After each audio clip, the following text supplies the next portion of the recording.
His death in police custody has sparked protests and calls for an investigation.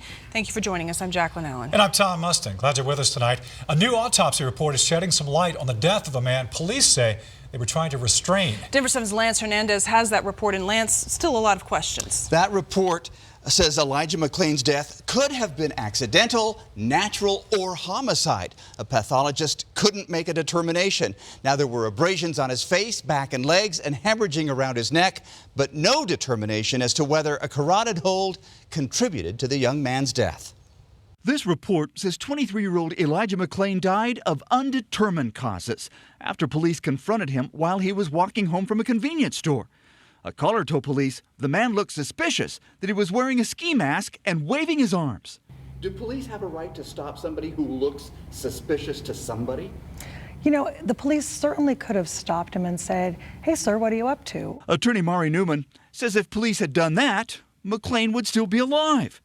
The coroner's report states the decedent was violently struggling with officers who were attempting to restrain him. Most likely, the decedent's physical exertion contributed to death. It's unclear if the officers' actions contributed as well. The report also says it's unclear whether McClain aspirated vomit while restrained.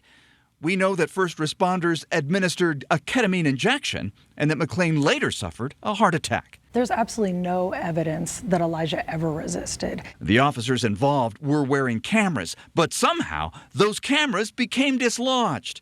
Police haven't released the video yet, but Newman has seen it. One of the really troubling things about the video is that at some point, one of the officers lifts up the body camera of one of his colleagues, and the other officer says, "Hey, get that away, move that out of the way, dude." She sees that as tampering with evidence.